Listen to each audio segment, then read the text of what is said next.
जहां आरा बेगम, जिनका जन्म 2 अप्रैल 1614 को सम्राट शाहजहां और महारानी मुमताज महल की सबसे बड़ी बेटी के रूप में हुआ था, वह अपने पिता के उत्तराधिकारी और छठे मुगल सम्राट औरंगजेब की बहन भी थी। 1631 में मुमताज महल की आकस्मिक मृत्यु के बाद 17 वर्षीय जहांआरा ने अपनी मां को मुगल साम्राज्य की फर्स्ट लेडी पातशाह बेगम के रूप में अपनाया। इस तथ्य के बावजूद कि उनके पिता की 3 पत्नियां और थीं, लेकिन वह शाहजहां की सबसे पसंदीदा बेटी थी और उसने अपने पिता के शासनकाल में प्रमुख राजनीतिक पद संभाले। उसे साम्राज्य की सबसे शक्तिशाली महिला के रूप में भी देखा जाता है। जहांआरा की प्रारंभिक शिक्षा जहांगीर के कवि तालिब अमूली की बहन सती अल निसा खानम को सौंपी गई थी। सती अल निसा कुरान और फारसी साहित्य के ज्ञान के साथ साथ शिष्टाचार, गृह व्यवस्था और चिकित्सा के ज्ञान के लिए भी जानी जाती थीं। उन्होंने अपनी मां मुमताज महल की मुख्य महिला इन वेटिंग के रूप में भी काम किया। शाही परिवार की कई महिलाएं पढ़ने, कविता लिखने और चित्रकारी में निपुण थीं। वे शतरंज, पोलो भी खेलती थीं और खुले में शिकार भी करती थीं। महिलाओं को स्वर्गीय सम्राट अकबर के पुस्तकालय तक पहुंच प्राप्त थी, जो विश्व धर्मों और फारसी, तुर्की और भारतीय साहित्य पर पुस्तकों से भरा हुआ था। उन्हीं में से एक जहांआरा भी कोई अपवाद नहीं थी। उन्हें भी पढ़ने लिखने का काफी शौक था, जिसे उन्होंने पूरा किया। एक लापरवाह लड़की से उन्होंने एक सरकारी राजनीति तक का सफर यूं ही नहीं तय किया। घरेलू और अंतर्राष्ट्रीय व्यापार की देखरेख और यहाँ तक कि सम्राट के साथ संवाद करने के लिए दरबारियों और विदेशियों की मध्यस्थता भी जहांआरा ने ही किया। यहाँ तक कि पारिवारिक विवादों को सुलझाने के कार्यों में जहांआरा पहले स्थान पर शामिल थीं। 1631 में मुमताज महल की मृत्यु के बाद 17 साल की उम्र में जहांआरा ने साम्राज्य की पहली महिला के रूप में अपनी मां की जगह ली, जबकि उसके पिता की 3 अन्य पत्नियां भी मौजूद थीं। इसके बाद भी उसे ये सारी जिम्मेदारियां मिली जो उसकी अन्य माओं को मिलनी थी, लेकिन योग्यता के वजह से यह सब जहांआरा को मिला। उसने अपने छोटे भाइयों और बहनों की देखभाल करने के अलावा अपने पिता की भी अच्छी देखभाल करने वाली बेटी बन गई। अपनी मां की मृत्यु के बाद उनके कार्यों में से एक था सती अल निसा की मदद से अपने भाई दारा सिको की नादिरा बानो बेगम से सगाई और विवाह की देखरेख करना, जिसकी योजना मूल रूप से मुमताज महल ने बनाई थी, लेकिन उनकी मृत्यु के कारण इसे स्थगित कर दिया गया, जिसे जहांआरा ने पूरा किया। उसके पिता शाहजहां अक्सर उसकी सलाह मानते थे और उसे शाही मुहर का प्रभाव सौंपते थे। फरमान और निशान जारी करने का अधिकार होने के कारण उसे हरम में सबसे बड़ा और सर्वोच्च पद दिया गया। वह परिषदों में भी भाग लेती थी और अपने पर्दे वाली सीट के पीछे से राज्य और शासन के महत्वपूर्ण पहलुओं पर चर्चा करती थी। राज्य के कुलीन और राजा या विदेशी राजदूत, चाहे वे वाणिज्यिक हो या राजनीतिक, सम्राट के समक्ष उसके हस्तक्षेप की मांग करते थे। उसका शब्द इतना शक्तिशाली हो गया कि ऐसा कहा जाने लगा कि यह लोगों की किस्मत बदल सकता है, जैसा कि फ्रांसीसी यात्री और चिकित्सक बर्नियर ने अपने संस्मरण Travel in the Mughal Empire में लिखा है। शाहजहां को अपनी प्रिय संतान पर असीम विश्वास था। वह उसकी सुरक्षा का ध्यान रखती थी तथा इतनी सावधानी से निगरानी करती थी कि शाही मेज पर कोई भी ऐसा व्यंजन नहीं आने दिया जाता था जो उसकी देखभाल में तैयार न किया गया हो।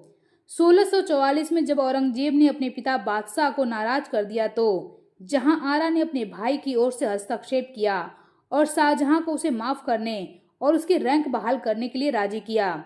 शाहजहां का अपनी बेटी के प्रति स्नेह कई उपाधियों में परिलक्षित होता था जो उसने उसे प्रदान किया था, जिसमें शामिल थी साहिबाते अल-जमानी, युग की महिला, पातशाह बेगम, महिला सम्राट और बेगम साहिबा, राजकुमारियों की राजकुमारी।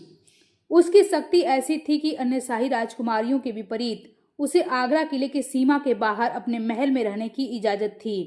वहां उसने अपना स्वयं का दरबार आयोजित किया था, जहां उसने रईसों, मंत्रियों, अधिकारियों, मौलवियों और राजदूतों का मनोरंजन किया, सरकारी मामलों या उनके अनुरोधों पर चर्चा की, विदेशी व्यापार को साम्राज्य का एक पहलू माना जिसने उसके प्रभाव को महसूस किया। यह दर्ज है कि व्यापार की अनुमति प्राप्त करने के प्रयास में डच दूतावास ने जहांआरा के पिता शाहजहां को प्रभावित करने के लिए उसकी स्वीकृति के महत्व पर ध्यान दिया था। इसके अलावा वह अक्सर राजधानी से ही यात्रा करती थी, लोगों की याचिकाओं को स्वीकार करती थी, समाज की जरूरतों को पूरा करने के लिए हुक्म या फरमान जारी करती थी। मार्च 1644 में अपने 30वें जन्मदिन के कुछ ही दिनों बाद जहां आरा के शरीर पर गंभीर जलन महसूस हुई और वह अपनी चोटों के कारण लगभग मरने के हालात में थी, जिसके बाद शाहजहां ने आदेश दिया कि गरीबों को बड़ी मात्रा में दान दिया जाए, कैदियों को रिहा किया जाए और राजकुमारी के स्वस्थ होने के लिए प्रार्थना किया जाए। औरंगजेब, मुराद और शाइस्ता उसे देखने के लिए दिल्ली लौट आए। क्या हुआ है इसके बारे में इतिहासकार अलग अलग विवरण देते हैं। कुछ लोग कहते हैं कि सुगंधित इत्र के तेल में डूबे जहां आरा के कपड़ों में आग लग गई। अन्य विवरण दावा करते हैं कि राजकुमारी की पसंदीदा नर्तकी की पोशाक में आग लग गई। उसकी सहायता के लिए आई राजकुमारी ने खुद को जला लिया। जहां आरा की बीमारी के दौरान शाहजहां अपनी पसंदीदा बेटी के कल्याण के बारे में इतना चिंतित था कि वह दीवाने आम में अपने दैनिक दरबार में केवल संक्षिप्त उपस्थिति दर्ज कराता था। शाही चिकित्सक जहां आरा के जलने के घाव को ठीक करने में विफल रहे। एक फारसी चिकित्सक उसका इलाज करने आया और कई महीनों बाद उसकी हालत में सुधार हुआ, लेकिन यह सब भी तब तक नहीं हुआ जब तक कि आरिफ चेला नामक एक शाही व्यक्ति ने एक मरहम नहीं मिलाया, जिसके 2 महीने बाद आखिरकार जहां आरा का घाव ठीक हो गया। दुर्घटना के बाद राजकुमारी अजमेर में मोइनुद्दीन चिश्ती की दरगाह की यात्रा पर चली गईं। वहीं शाहजहां ने जहां आरा के ठीक होने के बाद उसे दुर्लभ रत्न आभूषण दिए और उसे सूरत बंदरगाह का राजस्व भी दिया। बाद में वह अपने परदादा अकबर द्वारा निर्धारित उदाहरण का अनुसरण करते हुए अजमेर गई। इससे पहले शाहजहां ने अपने राज्याभिषेक के सम्मान में 6 फरवरी 1928 को अपनी पत्नी मुमताज महल यानी कि जहां आरा की मां को पातशाह बेगम की उपाधि और 2 लाख असरफियां, 6 लाख रुपए और 10 लाख रुपए का वार्षिक प्रीवी पर्स प्रदान किया। इसके अलावा शाहजहां ने मुमताज को 5 मिलियन रुपए के गहने भी भेंट किए थे। लेकिन मुमताज महल के मृत्यु के बाद जहां आरा को बेगम साहिबा की उपाधि दी गई और उसे 1 लाख असरफियां, 4 लाख रुपए, 6 लाख का वार्षिक अनुदान मिला। उन्हें 2 मिलियन और 500,000 रुपए के गहने भी दिए गए। मुमताज महल की मृत्यु के बाद उनके निजी भाग में से शाहजहां ने जहां आरा बेगम को आधा दे दिया और बाकी में से मुमताज महल के बाकी जीवित बच्चों में बांट दिया। वहीं इसके अलावा जहां आरा को कई गांव भी आय में आवंटित किए गए। उसके पास कई बाग थे, उनमें बाग ए जहां आरा, बाग ए नूर, बाग ए सफा शामिल थे। पानीपत का परगना भी उसे दिया गया। उसे सूरत का समृद्ध शहर भी दिया गया था। जहां आरा की परदादी मरियम उस जमानी ने मुगल साम्राज्य के एक अंतर्राष्ट्रीय व्यापार व्यवसाय की स्थापना की और रहीमी और गंज ए सवई जैसे कई व्यापारिक जहाजों की मालकिन थी, जो सूरत और लाल सागर के बीच रेशम, नील और मसालों का व्यापार करते थे। नूरजहां ने नील और कपड़े का व्यापार करते हुए व्यापार जारी रखा। बाद में जहां आरा ने भी इस परंपरा को जारी रखा। उनके पास कई जहाज थे और उन्होंने अंग्रेजों और डचों के साथ व्यापारिक संबंध भी बनाए रखे।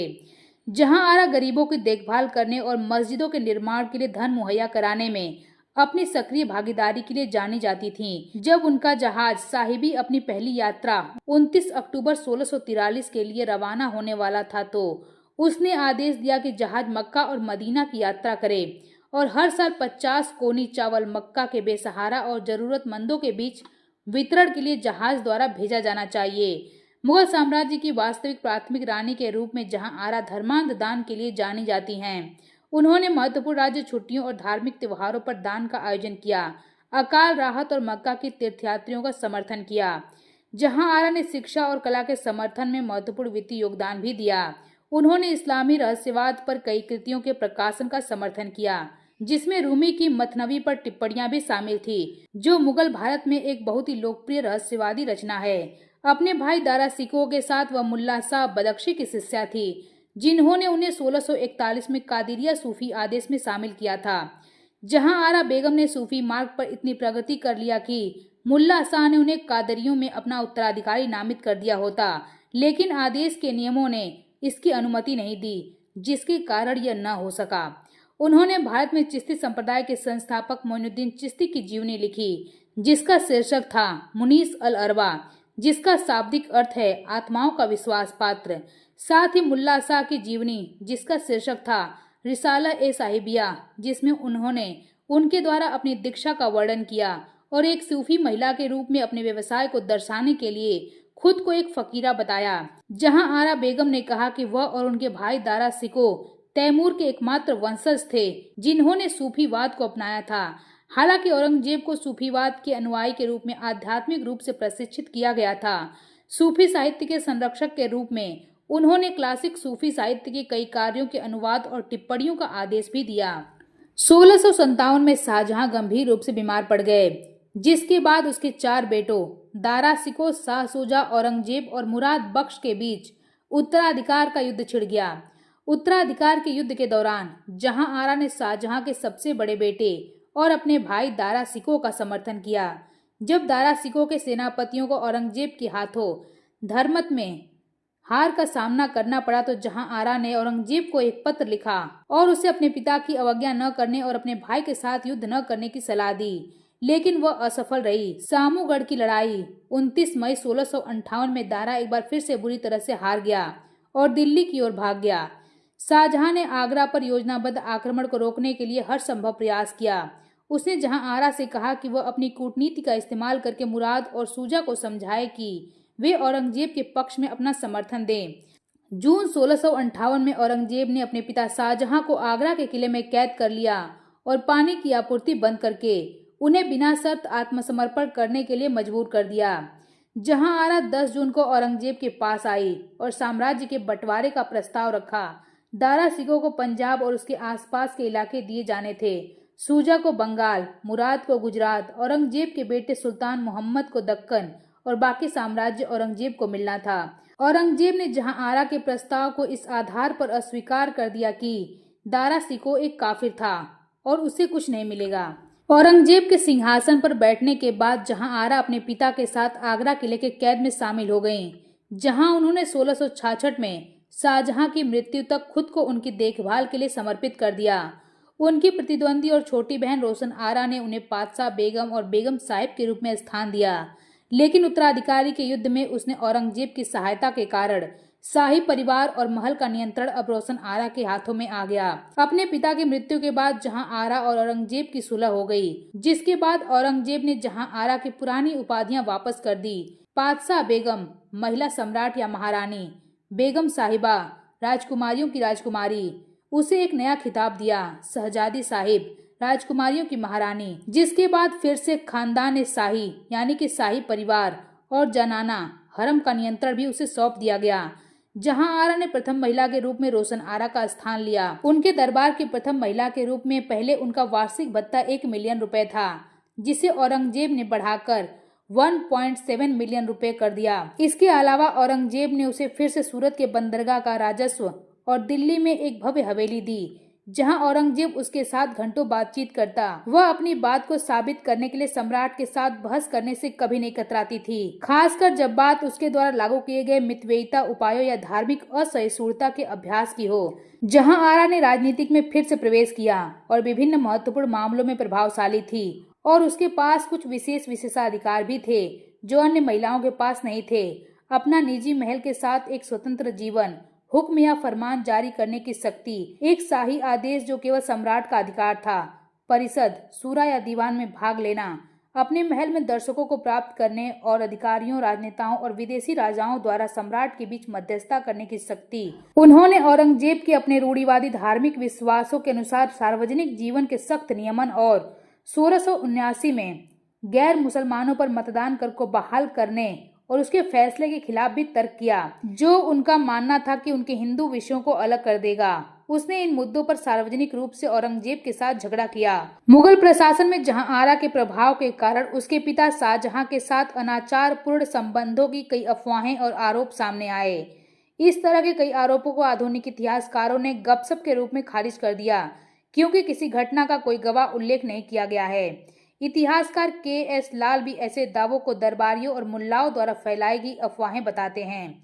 वे औरंगजेब द्वारा जहां आरा को शाही कैदी के रूप में आगरा के किले में कैद करने और अफवाह को बढ़ा चढ़ाकर पेश करने वाली गपशप का हवाला देते हैं। जहां आरा ने अपने जीवन काल में ही अपना मकबरा बनवाया था। यह पूरी तरह से सफेद संगमरमर से बना हुआ था, जिसमें जालीदार काम की एक स्क्रीन है जो आसमान की ओर खुली हुई है। उनकी मृत्यु के बाद औरंगजेब ने उन्हें मरणोपरांत साहिबे उस जमानी युग की मालकिन की उपाधि दी, जहां आरा को नई दिल्ली में निजामुद्दीन दरगाह परिसर के एक मकबरे में दफनाया गया, जिसे अपनी सादगी के लिए उल्लेखनीय माना जाता है। मकबरे पर उल्लेख है, अल्लाह जीवित धारा करने वाला है, मेरी कब्र को हरियाली के सिवा कोई न ढक सके, क्योंकि कंगालों की कब्र के लिए घास ही काफी है। नस्वर सरल राजकुमारी जहां आरा, ख्वाजा मोइनुद्दीन चिश्ती की शिष्या, विजेता शाहजहां की बेटी, अल्लाह उनके प्रणाम को रोशन करे।